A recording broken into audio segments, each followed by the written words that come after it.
So next up, I need to fix my Seat Concept seat, which I love. I love this low Seat Concept seat. It's like low and kind of wide. And then I love the gripper on it. That's great. But I just kill the sides of these things. This rubber, it's like ultra thick. And they were surprised that I ripped it too. They sent me a new one. And then I ended up ripping that one again, which is this one. So I'm gonna try to do a leather version of this just for my special needs of, I don't know what it is, how I jam sticks in there or what the deal is, but you can see here I patched this old one with some canvas, and then that ended up tearing. It worked down here though, held up pretty good. As you can see here, it's just super ratty. Awesome seat. I would love to do like a collaboration with Seat Concepts on a seat, but I'm going to take this and I'm going to try to change this out to leather and see if that holds up. I think it will. I think it'll be really durable and it'll look really sweet too. I don't have the exact thickness of leather. I'm going to go a little bit thicker than what I think would be ideal. A lot of leather seats use like a lot of like motorcycle seats, like choppers and stuff. They use like more of an upholstery leather. I'm gonna use the veg stand stuff that I use for all my products, which I really like. It's just kind of more, just feels more real. And then I just coat it with sealer, but it's a little bit thicker than normal, which I think will be good for my durability testing. But we'll see if it fits under here well and how the staples hold up. So this is kind of just a test, but yeah, maybe I'll take you guys through that process. So another new thing about the 19s is it's got a different seat panel. Kind of quite a bit different actually from the 17. It doesn't have these huge hooks anymore. It's a lot more streamlined. Kind of only has, it's kind of off center. It's kind of weird. It just has one hook there, one there. This is that threaded thing for the gigantic bolt that it takes. This is the old design, which I stripped out. The brass inserts. Looks like these are steel or something. Maybe, I don't know, maybe aluminum. It's not, doesn't look like the brass. This is that giant bolt that goes all the way through and threads in over here. So kind of interesting design. And I'm hoping that the Seat Concepts, it's quite a bit longer. So yeah, we'll see if this works. Oh, the seat foam is different. I don't know if that's not going to work for me. So this design of the seat cover is kind of interesting. This is the normal kind of durable whatever material with these little, and these aren't really grippers, but you know, that's the idea.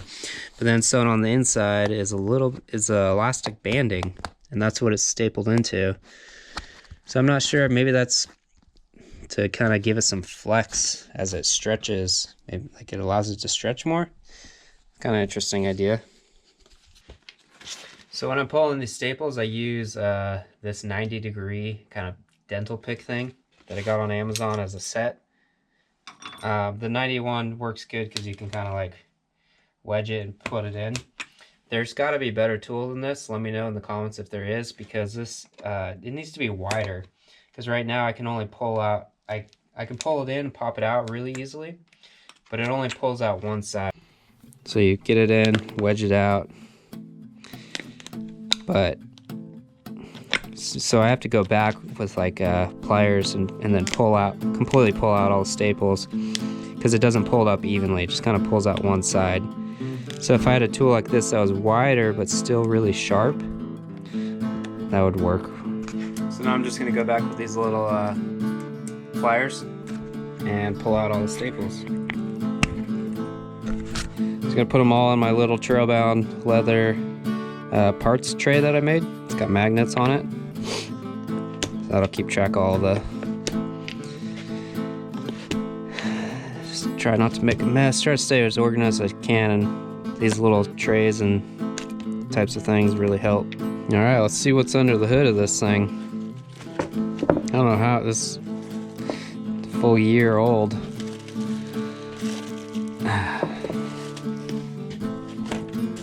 This is the optional plastic covering that you can put on it to protect it from weather damage. So you can see this is from because it was flipping up because I kept ripping it, so kind of got a nice patina on it. Kind of like that. You can see here where I patched it. Put a patch. I used a special glue that when you put it down, it sort of like melts the two layers together. And it did stick pretty well to this, but the patch was just, I needed more area, I guess. Kind of stuck around here. I used like some leather, like a pleather for that. Oh, this is off my 16. I think I ran this on my 16, my 17. Now I'm trying to run it on my 19. Huh. Yeah, I think I did I modified the seat panel there. This is the difference between the 17s and the 16 is that the 17 has this hump right here. 16 didn't, so I just had to kind of grind that out. That's interesting. I forgot that I had this on my 16 too. So this thing's seen like, I don't know, 450 hours or something. Actually, the cover, they sent me a new cover, so the foam has seen like 450 hours. Seat, I don't know, 100 hours or so. 150 hours maybe. So for this new KTM seat, the 19, because it has this elastic stuff on it, I'm finding that the tiny flathead screwdriver is better than the little sharp picker thing. Just because the picker thing kind of would dig into that and kind of rip it a little bit. So I'm finding the flathead is kind of more effective. It's going pretty quick too with this. It's like a thin flathead. So to get the staples out, I'm using the pliers, and I'm kind of using this as the leverage. This is like a leverage point, and it goes a lot faster than like pulling them out like this, which takes more work. So this I can just pop them out. All right, here's the 19 seat. Here's the 16 modified for 17. Seat concept's low. And I don't know. Gotta cover this up a little bit. This little corner needs to be covered up. Alright, so I'm gonna take this seat and I'm gonna pull off this rubber area and stitch it up with a piece of leather from a hide I've got, and we'll see how it goes.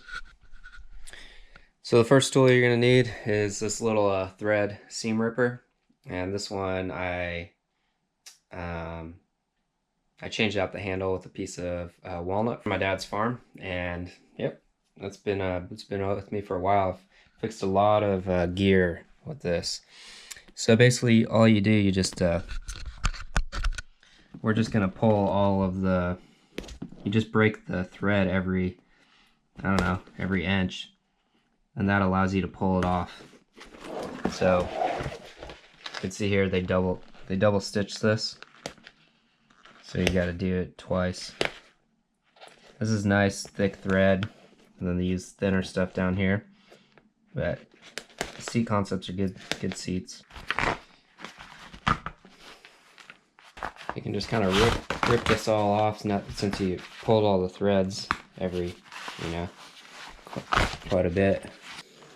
So you want to stop here, and you need to pull this out too.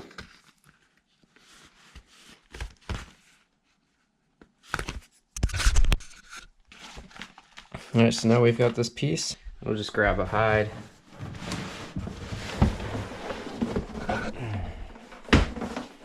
I'm using a 6 to 7 ounce leather. This is veg tan leather.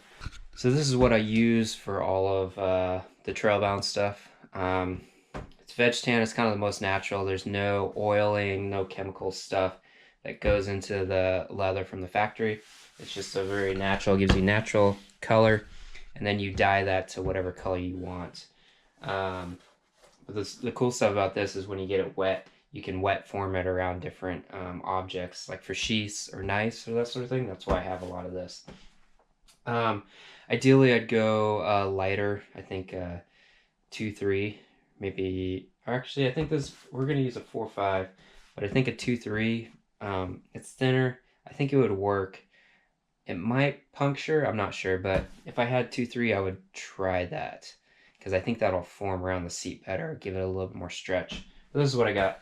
So this is what we're gonna use. So we'll just cut out the piece we need. So I've got this, I dyed this leather, pre-dyed this leather, and it's all dried and ready to go. So now we're just gonna trace how we want this.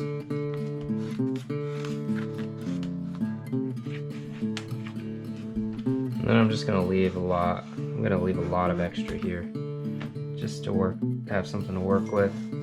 I can chop that off later.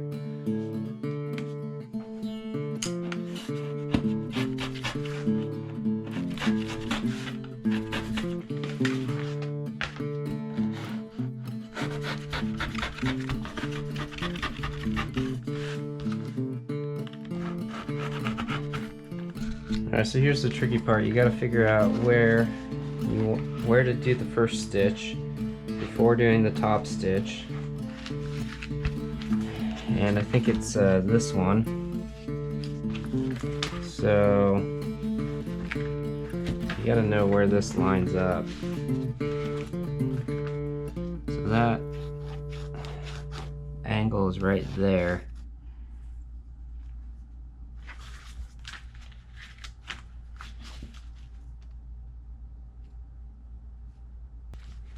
That means this needs to match up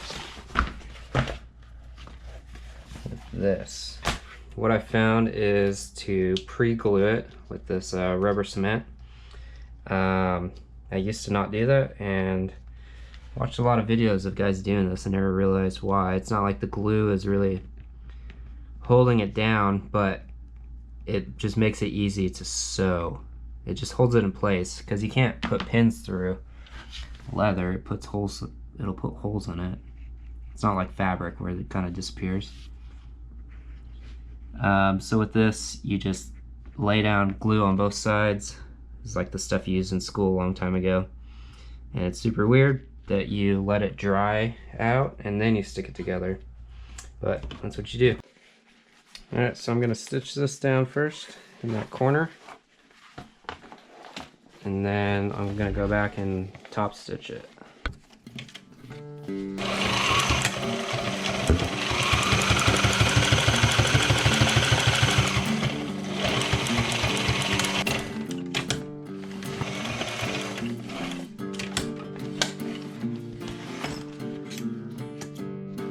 Alright, so now I want this to run along this edge, and this is folded down.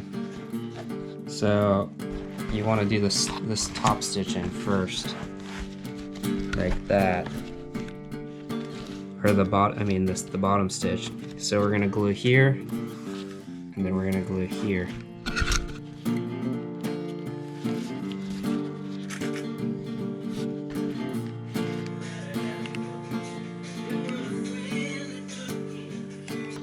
Alright, so we got it all glued up, and then when you flip it over, you have the nice seam.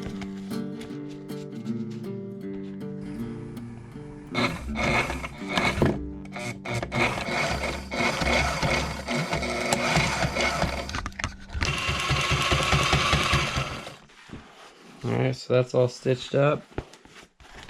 Fold it over. Make sure that's all good.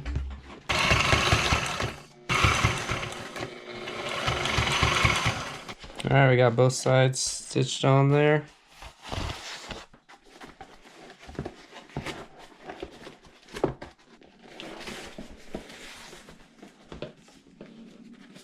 So this side I already wet formed around.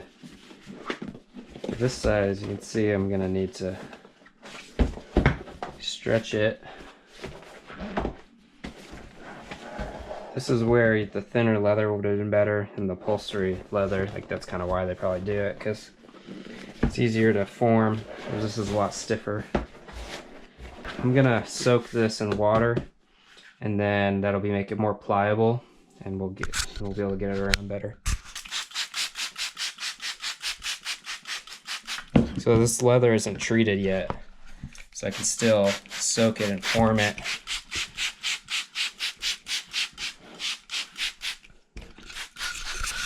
How much more pliable that is.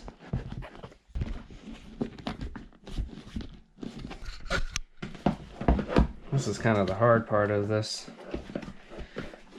because for one, it's the wrong seat cover for this seat, and two, this leather is pretty thick, so it's kind of hard to form. Once I get it where I want it, to help it set up, I'm gonna use my Trailbound straps, use them and everything. And that'll help it form to the shape of the seat. I feel like a horse saddle maker right now. Pretty sweet.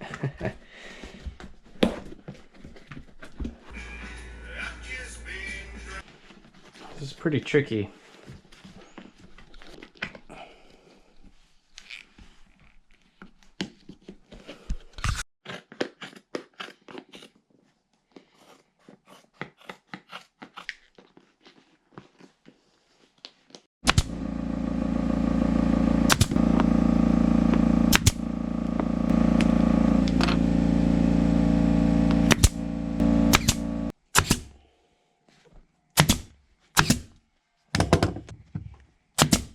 Alright, so this is all stitched up, stapled up, looking pretty good.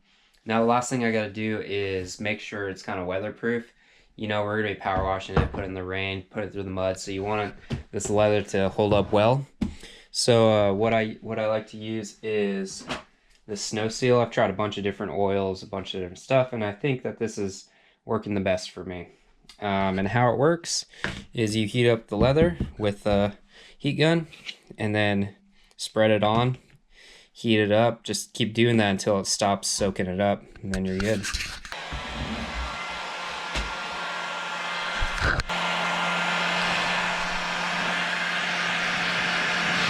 Use these lint-free paper towels, shop towels.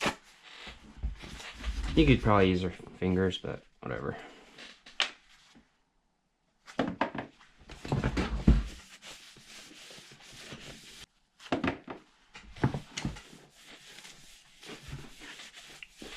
This has a lot of like wax in it to protect it and seal it. Another kind of old school method is just to do beeswax, but this is kind of like a more high-tech version of that. Probably very similar. Now that I've got it coated, I'm just gonna run the heat again and just help that soak in to the leather.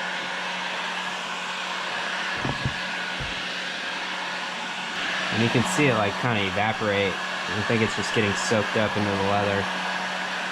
And once it's all soaked in, then you do another coat until it just kind of stops taking it. All right, there she is. Slide her in, see how she fits.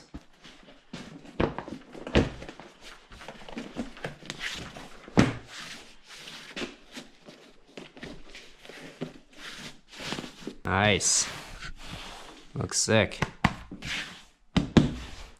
Nothing like some leather.